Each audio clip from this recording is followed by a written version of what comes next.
நான் நினைச்சேன் okay dialogue ஏதாவது லேக் ஆகும், திக்குவான் இல்ல விட்டுடுவான், அது அப்படிதான் நினைச்சேன். ஆனா அட்டஸ்டிச்சு ஒரு ஃப்ளோல அடிச்சான். அல்ல சத்தியமா அவன் ஜாஸ்தி டேக்கே வாங்கின தெரியுமா? ஓகே ஓகே நல்லா இருந்தது.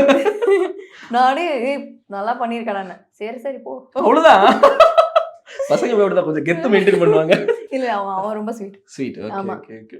அந்த மாதிரிலாம் நம்ம பார்க்கும்போது அங்கிட்ட ஆப்போசிட்ல ஒருத்தர் சிங்கிள் டேக்ல அடிச்சு நொறுக்கிட்டு போய்கிட்டு இருக்கான். நமக்கு கொஞ்சம் பயம் கிரியேட் ஆகுமா ஆப்போசிட் ஆர்டிஸ்டா? இருக்குண்ணா. எனக்கு வந்து ஓகே நம்மளும் அது ஒரு ஹெல்தி காம்படிஷனா இருந்தது. அது ரொம்ப நல்லது. நல்லது இல்ல. இவன் இப்படி பண்ண அப்படி அப்படிலாம் இல்ல. ஓகே அவன் பண்றான், நம்ம அடுத்த சீன்ல நம்ம இப்படி பண்ணிடலாம் இருக்கும்ல. முடிச்சிடறான். அதான் ப்ரப்போசல் சீன்ல கொஞ்சம் ஓகே ஹெவியா அதுலதான் பயங்கரமா இம்ப்ரெஸ் ஆயிட்டேன்.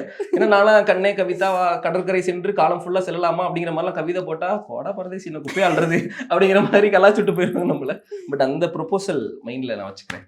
உனக்காக கடல் தாண்டி வரேன் இல்ல மீனா பிடிக்க போறேன்னு கேட்டுருவாங்க. நம்ம சொன்னா மட்டும் கலாச்சிடுறாங்க. பட் அழகான பெண்கள் சொல்லும் போதுதான் அதை வந்து அனுபவிக்க முடியும்.